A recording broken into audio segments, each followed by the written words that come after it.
Bismillahirrahmanirrahim. Assalamualaikum warahmatullahi wabarakatuh. Bismillahirrahmanirrahim. Alhamdulillahirabbil alamin. Allahumma shalli wa sallim ala sayyidina Muhammad wa ala ali sayyidina Muhammad. Subhanaka rabbana la ilma lana illa ma 'allamtana innaka antal alimul hakim. Fa ya muallima Adam 'allimna wa ya mufahhima Sulaiman fahimna. Allahumma bika amsayna bika asbahna bika nahya bika namut wa ilaikal masir.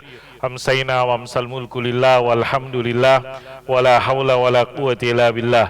Nas'aluka khaira ma fi hadhil laila wa khaira ma ba'daha, na'udzu bika min syarri ma fiha wa syarri ma ba'daha. Allahumma inna na'udzu bika minal ajzi wal kasal wa su'il kibar wa 'adzabin finnar wa 'adzabin fil qabr. Allahumma inna nas'aluka ilman nafi'a, rizqan thayyiba, amalan mutaqabbala. Allahumma salli wa sallim ala sayyidina Muhammad wa ala ali sayyidina Muhammad walhamdulillahi rabbil alamin. Uhayyikum bitahiyyatil Islam wa tahiyyatul Islam salam. Assalamualaikum warahmatullahi wabarakatuh. Alhamdulillah, pada malam hari ini kita diizinkan oleh Allah Subhanahu wa taala untuk melanjutkan membaca dari kitab Qasasul Ghaib fi Sahihil Hadis Nabawi yang tulis oleh Dr. Umar Sulaiman Al-Ashqar rahimahullahu taala. Salawat dan salam kita sampaikan kepada Nabi Muhammad sallallahu alaihi wasallam. Allahumma salli wa sallim wa barik alaih. Kita sudah memasuki hari-hari terakhir daripada bulan Rabiul Akhir, tanggal 25 atau 24 hari ini. Dikit lagi mau kurang lebih sepekan, nggak sampai sepekan kita akan masuki bulan Jumadil Awal. Setelah itu Jumadil Akhir, setelah itu Rajab, Sya'ban, Ramadan. Mudah-mudahan Ramadan udah pindah masjidnya. Udah pindah belum? Hah? Udah pindah. Nah, mudah-mudahan minimal, walaupun kan kalau bangunan biasanya finishingnya yang lama. Finishingnya yang lama. Yang penting yang intinya bisa digunakan. Alhamdulillah insyaallah taala. Mudah-mudahan kita diberikan panjang umur dalam keadaan sehat walafiat untuk beribadah di bulan Ramadan tahun ini dan tahun-tahun sebelumnya dan berikutnya. Amin amin ya rabbal alamin. Malam hari ini kita akan baca kisah yang ke-16 disebutkan dalam buku ini, tentang yang dikatakan alladzi tandaliqu aqtabu batnihi finnar, yang isi perutnya masuk neraka, artinya yang masuk neraka lah. Nasallallahu salamata wal afiyah. Diriwayatkan dari sahabat Usama bin Zaidin, diriwayatkan dari sahabat Usama bin Zaidin radhiyallahu an. Sayyidina Usama, teks hadisnya dikatakan ada orang ngomong kepada sahabat Usama, qila lahu, disampaikan, diingatkan, dikatakan kepada sahabat Usama bin Zaid radhiyallahu an, ala tadkhulu ala Utsman fatukallimahu. Gak ingetin Khalifah Utsman, untuk ketemu Utsman ingetin. Faqala ala atarawna anni la ukallimuhu illa usmi'ukum. Apakah engkau duga, engkau sangka saya gak ingetin dia, atau kalau saya ingetin saya ngomong-ngomong gitu kepada kamu, kepada anda, saya update status gitu misalnya. Wallahi laqad kallamtuhu fima baini wa bainahu maduna naftatiha amran la uhibbu an akuna awwala man fatahahu aw la aqulu li ahadin yakunu alayya amir innahu khairun nas ba'da ma sami'tu Rasulullah sallallahu alaihi wasallam yaqul yu'ta birrajuli yaumal qiyamah. Ini hadis nabinya nih. Kalau tadi pengantarnya, hadis nabinya, kata sahabat Usama, saya dengar Nabi Muhammad sallallahu alaihi wasallam bersabda, yu'ta birrajuli yaumal qiyamah fayulqa finnar fadandaliqu aqtabu batnih fayaduru biha kama yadurul himaru birraha fayajtami'u ilaihi ahlun nar fayaqulun ya fulan malak alam takun ta'muru bil ma'ruf wa tanha 'anil munkar fayaqulu bala qad kuntu amuru bil ma'ruf wa la ati wa anha 'anil munkar wa ati. Intahal hadis, selesai hadisnya. Hadis ini muttafaqun alaih, diriwayatkan Imam Muslim, diriwayatkan Imam Bukhari rahimahullah taala. Saya berusaha untuk menerjemahkan kata demi kata ataupun makna secara umumnya. Jadi sahabat Usama ada yang mengatakan kepadanya, enggak ngomong kepada sahabat Utsman. Siapa sahabat Utsman? Sebagai khalifah, Amirul Mukminin. Ingetin tentang A, tentang B, nanti sebutkan dalam keterangan. Kata sahabat Usamah, emangnya saya kalau ngomong ke sahabat Utsman Amirul Mukminin, saya cerita-cerita, saya ngasih tahu, saya update status, saya posting dan semisalnya. Enggak, saya udah ngomong, saya udah ingetin, tapi saya nggak ngomong-ngomong. Karena apa? Takut. Kalau saya ngomong-ngomong, saya ingetin penguasa, ntar bisa menimbulkan suatu yang kita tidak inginkan. Saya membuka sesuatu yang tadi hal yang mungkin ada keburukan dan semisalnya, sehingga saya diam-diam gitu.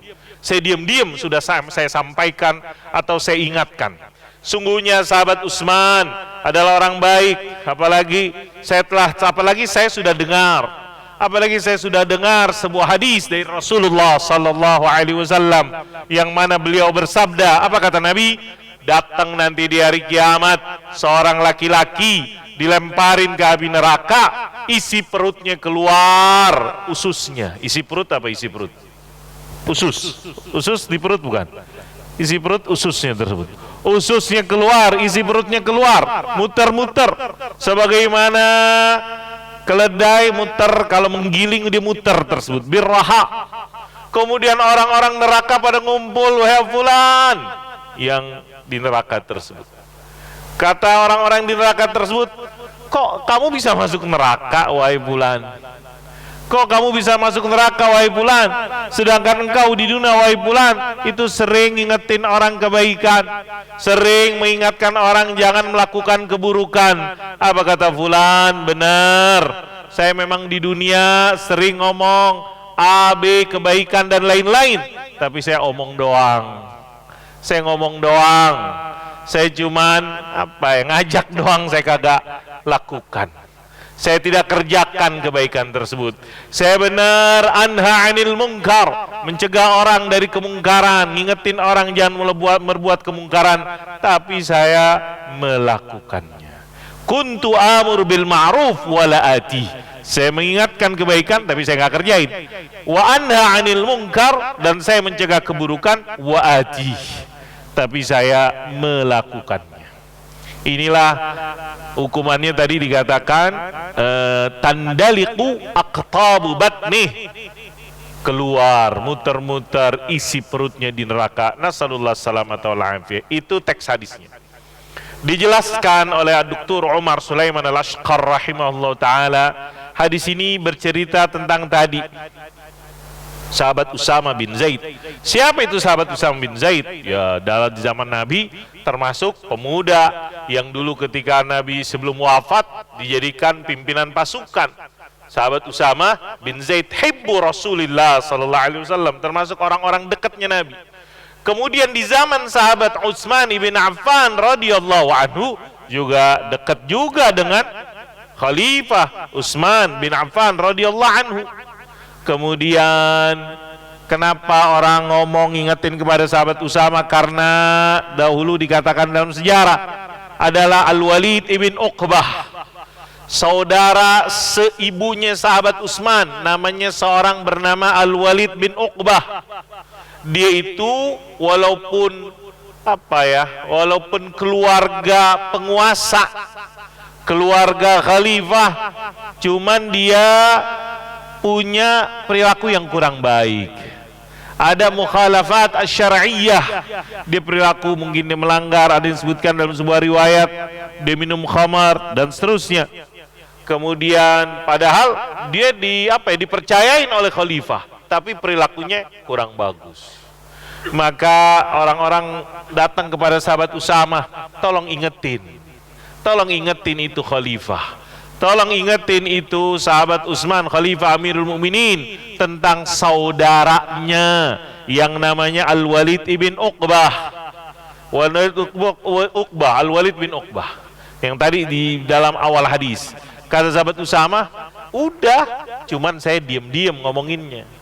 Cuman saya ketika mengingatkan Khalifah Amirul Mukminin sirran, diam-diam, enggak saya kasih tahu kepada Anda, enggak saya infokan kepada Anda. Kenapa? Takut kalau kita main tegur pemimpin secara terang-terangan misalnya.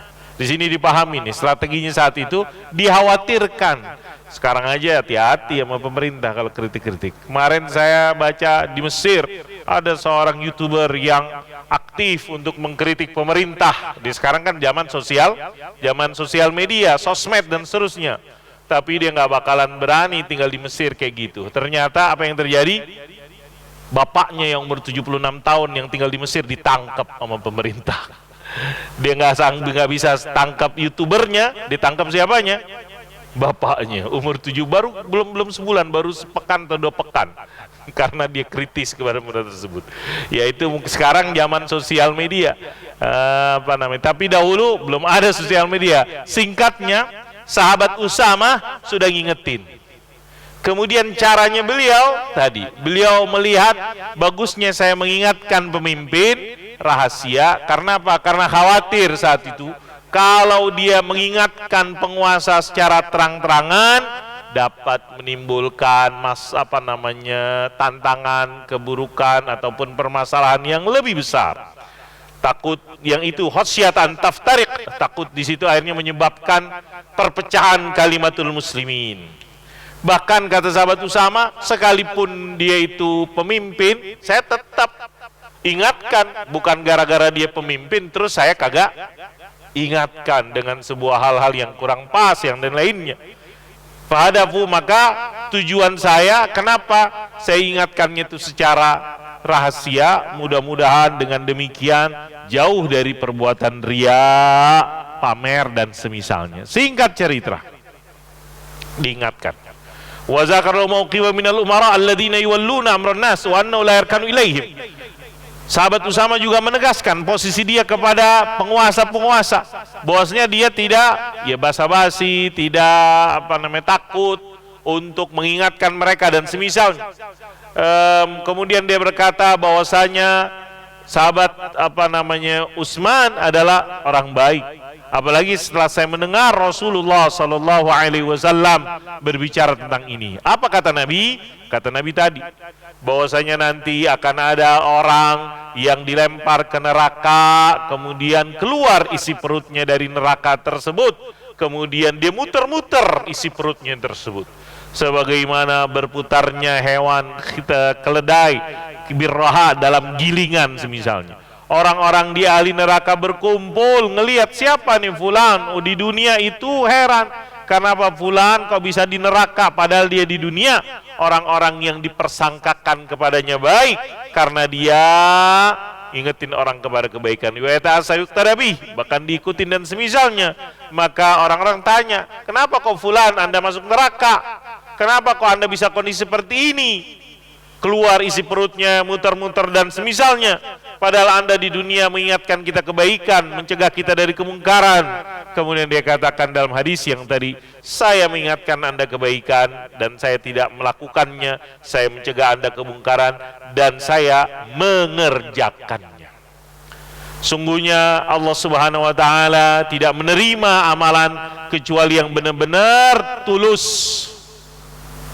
Benar-benar tulus. Bahasa anak sekarang modus, tau gak modus? Modus apa? Modus lawannya tulus.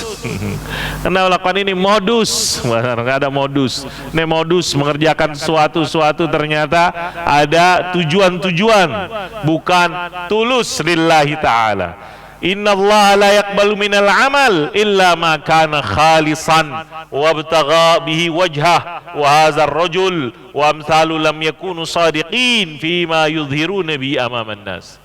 Orang yang masuk neraka ini ternyata dalam perbuatannya dia tidak tulus. Kelihatannya orang dia tulus, inilah. Kita kagak tahu hati orang, kita tidak tahu rahasia orang.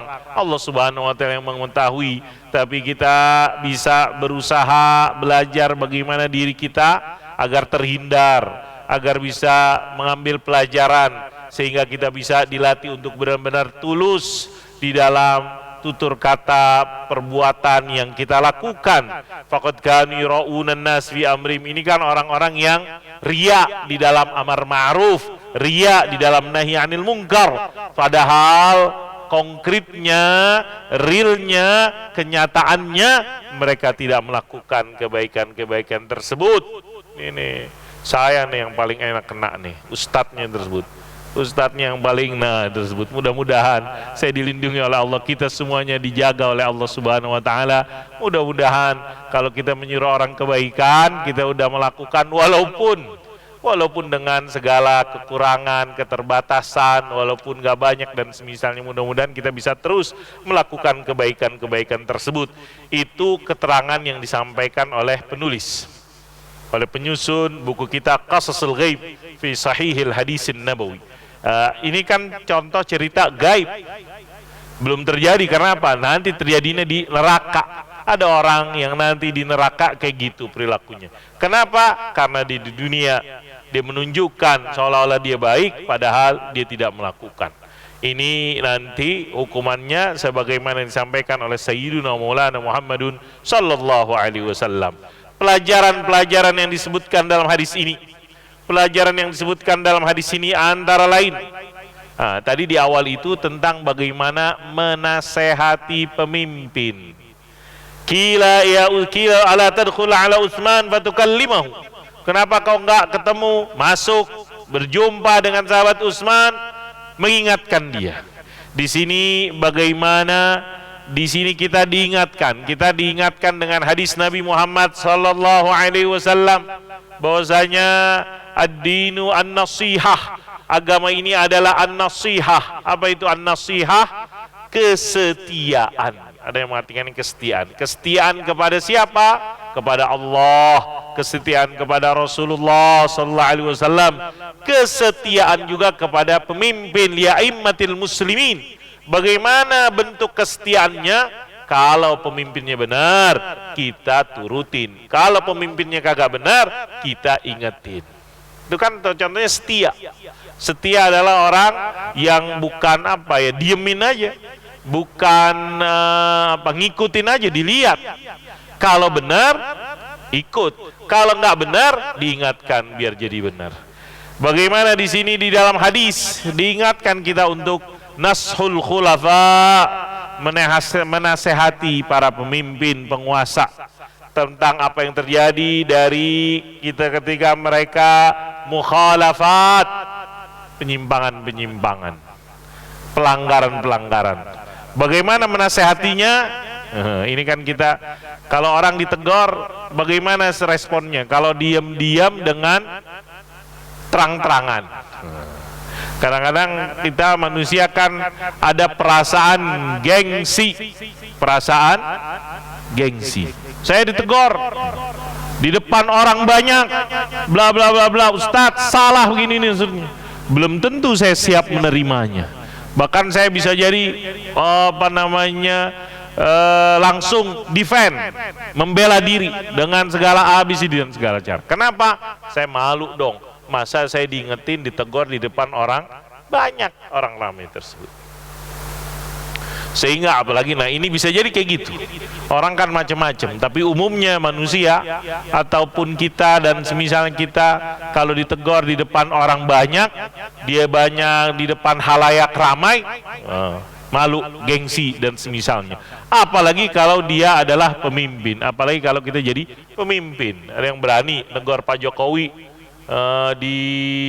misalnya Pak Jokowi lagi acara di mana ada yang negor, nggak bisa masuk, nggak bisa sekarang dan lain-lainnya dan semisalnya. Karena apa? Macam-macam tadi.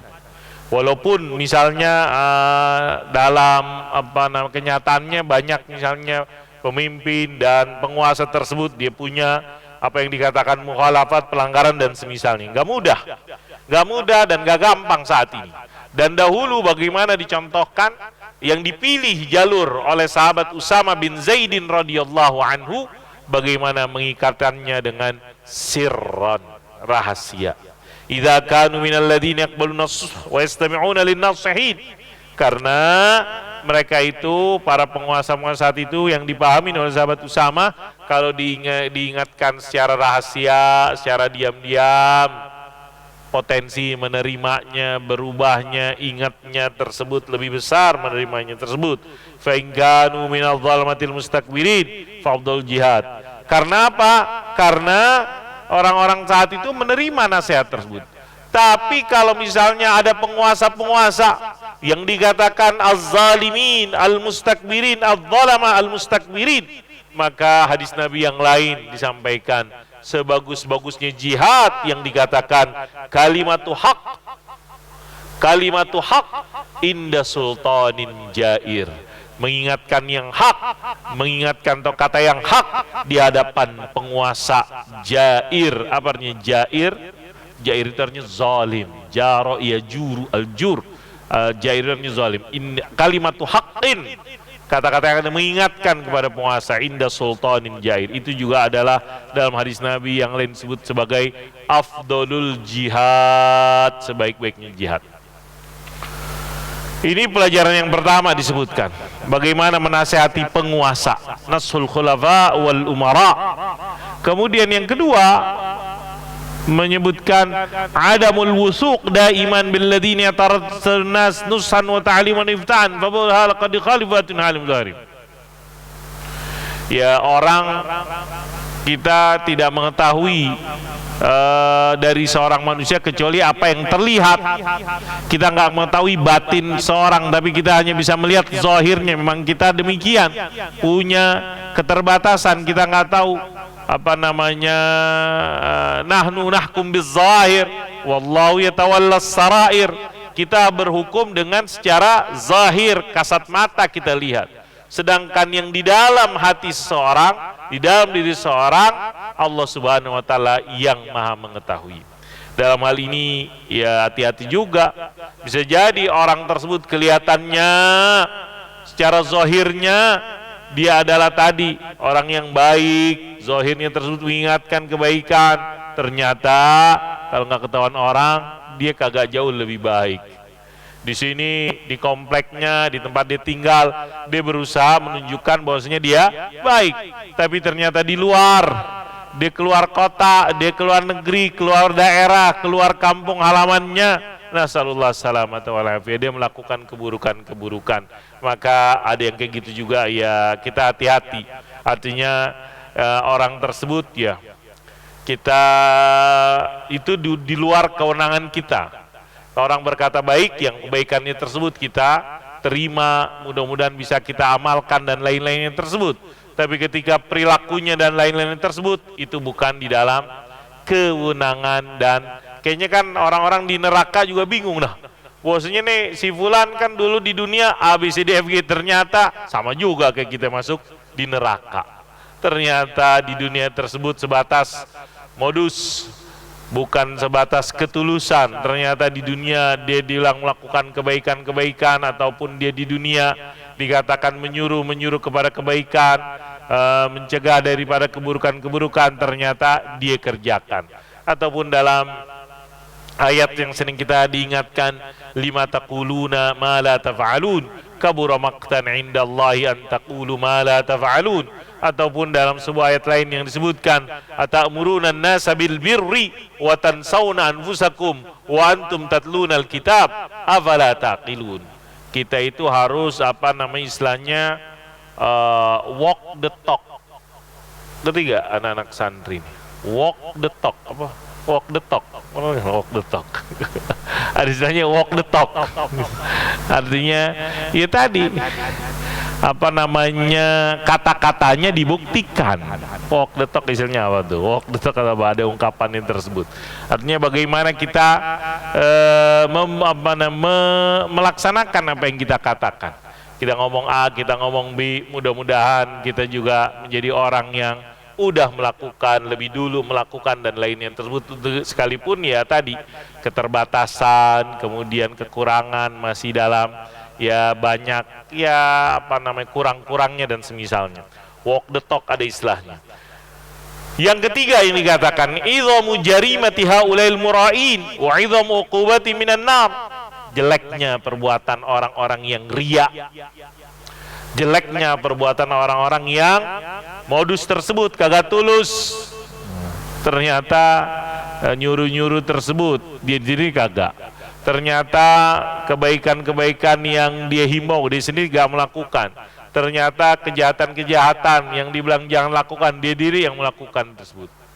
Apa bagaimana misalnya yang ramai sekarang polisi dia melakukan ABCDFG, jangan-jangan ternyata Nah, apa yang terjadi? Polisi sendiri yang melakukan yang sampai sekarang. Nggak tahu tuh sinetronnya sampai kapan tersebut tuh. Wallahu a'lam bishawab. Saya sih nggak ngikutin, mungkin ada yang ngikutin dan seterusnya. Nasallallahu salamata wal afiyah. Jadi ini menjadi tantangan kan? Bagaimana? Kenapa? Karena dia jadi penegak hukum. Ternyata kalau penegak hukumnya yang melakukan pelanggaran, apa kata dunia, apa yang terjadi? Apa yang terjadi ketika penegak hukumnya, law enforcement-nya, mereka yang melanggar aturannya tersebut. Ini sungguh buruk, sungguh jelek, dan inilah realitasnya, dan inilah kenyataannya tersebut. Idhamu jarimati haulail mura'in. Jeleknya, buruknya, kejahatan mereka orang-orang yang riya, sebagaimana perbuatannya itu jelek, tadi juga disebutkan dalam hadis, hukumannya juga seram, hukumannya juga, kebayang nggak? Isi perut keluar, isi perutnya keluar. Kenapa itu isi perutnya keluar di neraka muter-muter tersebut? Orang isi perutnya keluarkan suatu yang gambaran yang begitu jeleknya, buruknya, hinanya, hukuman yang mereka akan dapatkan. Dilemparin ke dalam api neraka, apa yang terjadi? Isi perutnya keluar. Tandaliku am'a'uhum. Tandaliku dalam hadis Nabi tadi dikatakan fatandaliku aqtabu batnih. Fatandaliku aqtabu batnih. Yang disebutkan fatandalik artinya ya mungkin keluar, khuruj bisur'ah finnar, keluar dengan cepat, tandalik. Kemudian aqtab, kata-kata aqtab disebutkan dalam gharibul hadis, dalam keterangannya ini oleh penulis kita, al-aqtab artinya adalah al-am'a. Apa itu? Usus.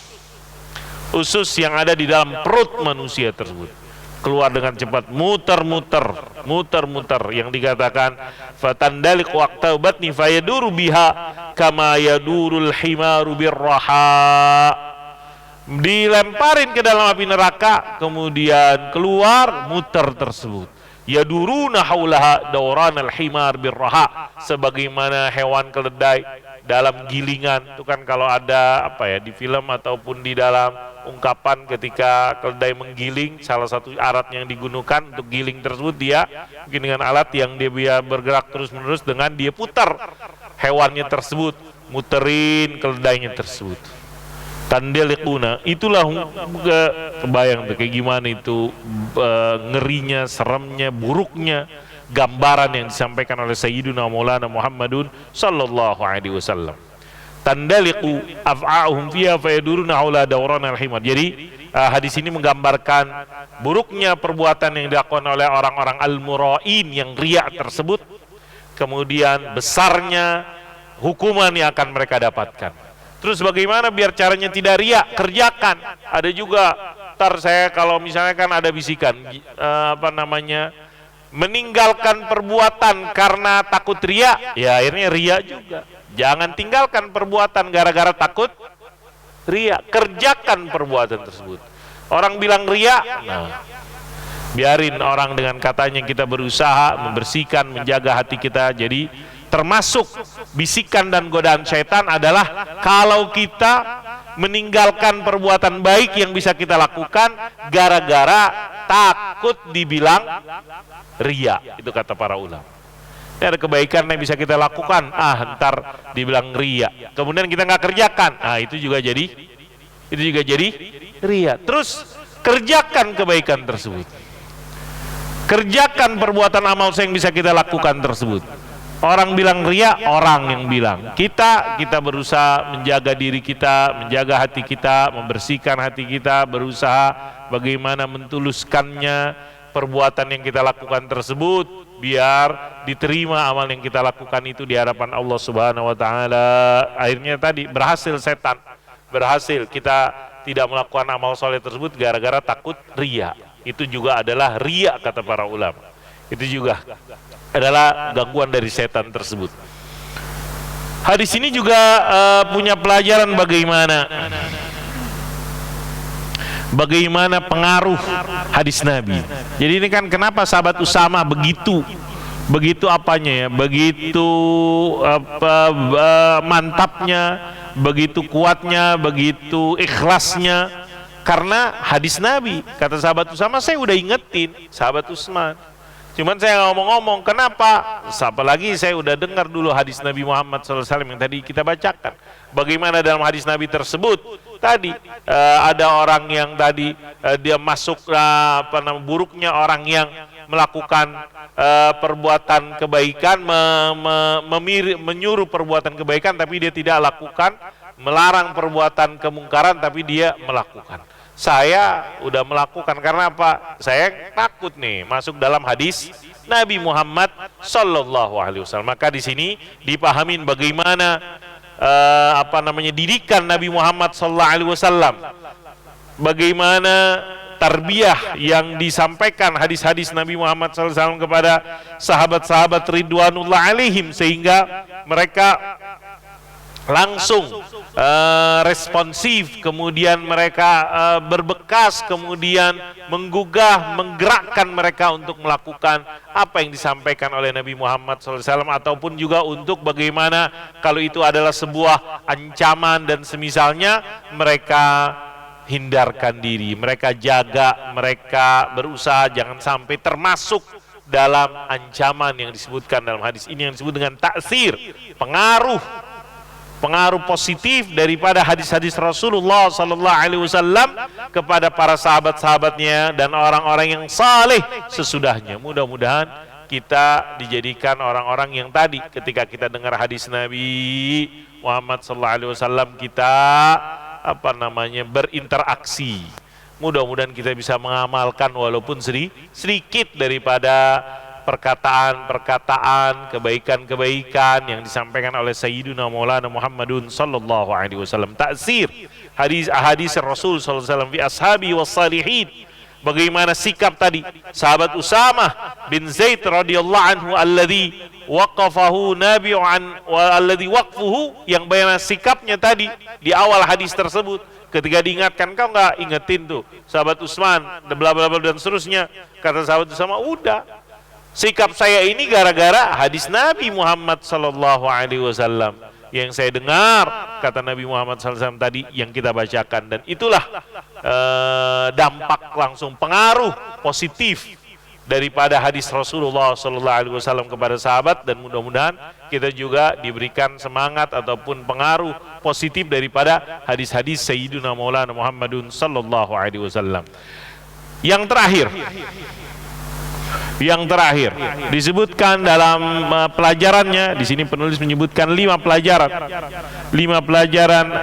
hadis dan faedah-faedah dan hukumnya. Tadi yang pertama tentang menasihati pemimpin. Sekarang menasihati pemimpin dalam sistem demokrasi yang ada di Indonesia, yang menasihati pemimpin adalah parlemen. Tapi ternyata parlemennya sama dengan pemimpinnya, susah yang menasihatinya tersebut. Yang menasihatinya akhirnya rakyatnya tersebut, dengan A, dengan B, dengan C dan lain-lainnya tersebut. Mudah-mudahan pemimpin-pemimpin kita diingatkan oleh Allah Subhanahu wa taala. Kemudian yang kedua tentang tadi sikap kita kepada orang-orang yang mengajarkan manusia kepada kebaikan. Nah, bisa jadi yaitu di luar kemampuan kita. Yang ingin saya katakan, orang berkata baik-baik itu zahir yang kita lihat. Mudah-mudahan perkataan baik yang keluar dari mulutnya tersebut bisa kita amalkan. Karena apa? Perkataan baik, kita ikutin kataan baik. Karena apa? Karena takut, wah si fulan, si alan dan lain-lainnya, dia ini nggak begini, udah kita lihat ke isinya daripada mungkin orangnya tersebut. Dan mudah-mudahan kita Allah hindarin dari mengetahui aib-aib rahasia-rahasia orang, karena kalau kita tahu kadang-kadang rahasia orang tersebut ya macam-macam, punya dampak pengaruh kepada kita tersebut. Kemudian yang ketiga tentang besarnya keburukan orang-orang yang riya tersebut, kemudian besarnya hukumannya nanti di api neraka. Kemudian yang keempat tentang bagaimana pengaruh hadis-hadis Rasulullah Sallallahu Alaihi Wasallam. Kemudian yang kelima yang bisa kita ambil dari hadis ini adalah, jamaah yang dirahmati Allah, kata penulis, apa itu? Abrazus suwari azabi hadhus sinfil mulqa fin nar indilaku ama'i ala bilatin nar lianna syahwatul batan yallati kanat tatahakkamu fi tasarrufatihim. Ini perumpamaannya tadi atau hukumannya tadi, apa tadi hukumannya? Keluar isi perut. Yang keluar apa? Isi perutnya. Itulah gambaran bentuk surah, gambaran yang disampaikan oleh Nabi Muhammad SAW. Ini yang paling nampak dalam hadis ini, bagaimana bentuk siksaan kelompok ini, yaitu keluar isi perutnya di bilatin nar, di ubinnya neraka, di lantainya neraka. Di lantainya neraka, keluar isi perutnya tersebut. Kenapa bisa demikian? Kenapa bisa yang keluar isi perut? Kan anggota tubuh manusia kan bukan hanya perut. Bukan hanya perut, anggota tubuh manusia kita ada kepala, ada badan, di atas perut, ada perut dan ke bawahnya. Kenapa nih secara khusus yang disebutkan adalah isi perutnya yang dijadikan bentuk suratul azab, bentuk siksa yang disebutkan atau digambarkan dalam hadis tersebut. Kata Dr. Umar Sulaiman Al-Ashqar rahimahullahu ta'ala, karena itu ujung-ujungnya syahwat perut juga. Li'anna syahwatal batn, karena syahwat perut jugalah yang menjadi penyebab mereka melakukan perbuatan-perbuatan yang mereka lakukan tersebut. Mereka mengerjakan perbuatan-perbuatan yang disebutkan dalam hadis tersebut karena syahwatul batn. Hiyallati kanat tatahakkamu fi tasarrufatihim. Itulah ujung-ujungnya perutnya tersebut. Apakah misalnya karena ingin materialisme, sebagaimana salah satu bentuk materialisme adalah perut tersebut. Bener gak tuh beberapa waktu ini sampai dikatakan di Jakarta ada orang mati gara-gara kelaparan. Ada orang mati gara-gara kelaparan di Indonesia. Ada beritanya demikian, tapi benar apa enggak masih dalam penyelidikan tersebut. Gara-gara tadi kelaparan tersebut, karena ujung-ujungnya sekarang misalnya yang rame disebutkan kemarin di Indonesia pekan lalu udah melaksanakan apa yang disebut dengan G20, Group of 20. Salah satu isunya yang disebutkan dalam press release tersebut adalah masalah ketahanan pangan. Masalah ketahanan pangan. Gara-gara sekarang misalnya, gara-gara apa yang disebut dengan, makanya salah satu kontennya itu kalau nggak salah adalah mengecam tindakan Rusia, invasi Rusia ke Ukraina. Ini karena orang presiden Rusianya kagak datang gitu. Presiden Rusianya kagak datang tersebut. Karena apa dikatakan, nggak tahu itu dalam berita yang kita pahamin, yang kita baca, itulah yang jadi beberapa penyebab karena peperangan yang terjadi. Akhirnya beberapa sektor-sektor ekonomi yang berhubungan dengan pangan dan semisalnya berdampak terpengaruh tersebut dan lain-lain. Kalau sekarang berita-berita yang kita lihat kadang-kadang ini perusahaan-perusahaan yang berbasiskan startup dan lain-lainnya udah mulai juga tuh ada yang tadi mungkin koreksi dan lain-lainnya dan semisal ataupun mem-PHK dan lain-lain tersebut. Wallah alam bisawab, apakah ini berhubungan juga dengan permasalahan tadi ekonomi, pangan dan semisalnya. Di sini kata penulis, kenapa gambaran yang disebutkan di dalam hadis adalah perumpamannya keluar isi perutnya, karena yang dikatakan syahwatul batn, syahwat perut, yallati kanat tatahakkamu fi tasarrufatim, itu yang menjadi. Kan kadang-kadang orang ada berpikiran gini, takut kalau manusia itu semakin banyak sementara sumber daya, kan kayak gitu tuh. Dalam ada teori ekonomi yang disebut dengan scarcity, kelangkaan. Apa itu yang dikatakan oleh para ekonom tersebut? Manusia itu punya unlimited wants, bagaimana keinginannya yang dia tidak ada batasannya. Di sisi lain mereka melihat bahwasanya natural resources, sumber daya alam terbatas. Sumber daya alam terbatas. Sehingga itulah teori yang mereka sebutkan dengan istilah scarcity, an-nudrah, kelangkaan.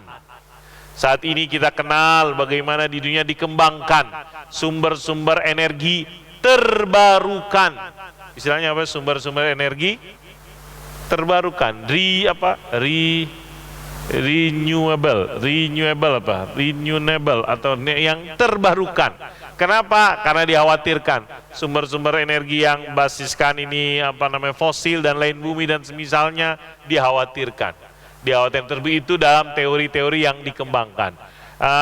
Allah Subhanahu wa taala memberikan kepada hamba-hambanya kenikmatan yang ada di muka bumi ini. Dan Allah tundukkan buat hamba-hambanya. Sakhkhara lakum ma fis samawati wa ma fil ard wa asbagha 'alaikum ni'amahu dhahiratan wa batinah. Sehingga sungguhnya sumber daya alam itu udah cukup buat manusia yang Allah ciptakan, cuman gak cukup buat memenuhi kerakusan manusia, syahwatnya manusia. Kalau manusianya sesuai dengan kebutuhannya, sesuai dengan ini tersebut cukup, tapi kalau ngikutin keinginannya, syahwatnya tersebut, hawa nafsunya yang tidak terbatas, maka seberapapun manusia tersebut diberikan oleh Allah Subhanahu wa taala karena dia ngikutin hawa nafsu, maka sebanyak apapun yang diberikan senantiasa masih merasa kurang. Makanya shadaqallahul azim ketika mengatakan alhaakumut takatsur, kita dilalaikan dengan berbanyak-banyak. Banyak-banyaknya apa? Macam-macam. Banyak-banyak tersebut masuk mungkin di dalam sini syahwatul batan allati kanat tatahakkamu fi tasarrufatim. Hadza billahi taufik. Demikian sedikit yang bisa dibacakan, mudah-mudahan ada manfaatnya, mudah-mudahan kita melakukan kebaikan yang kita sampaikan, kemudian kita Allah Subhanahu wa taala hindari dari keburukan yang kita ingatkan orang untuk menghindarkannya tersebut. Bismillahirrahmanirrahim. Alhamdulillahirabbil alamin. Allahumma shalli wa sallim ala sayidina Muhammad wa ala ali sayidina Muhammad. Allahumma anfa'na bima 'allamtana, 'allimna ma yanfa'una, warzuqna ilman yanfa'una. Allahumma inna na'udzubika min ilmin la yanfa', min qalbin la yakhsha', min nafsin la tashba', ومن دعاء لا يسمع ونعوذ بك يا ربنا من هؤلاء الأربع. ربنا آتنا من لدنك رحمة وهيئ لنا من أمرنا رشدا. ربنا اغفر لنا ولوالدينا ولمعلمينا ولإخواننا الذين سبقونا بالإيمان ولا تجعل في قلوبنا غلا للذين آمنوا ربنا إنك رؤوف رحيم. ربنا آتنا في الدنيا حسنة وفي الآخرة حسنة وقنا عذاب النار. صلى الله على سيدنا محمد وعلى آله وصحبه وسلم walhamdulillahi rabbil alamin. Subhanakallahumma bihamdik, asyhadu an la ilaha illa anta, astaghfiruka wa atubu ilaik. Assalamualaikum warahmatullahi wabarakatuh.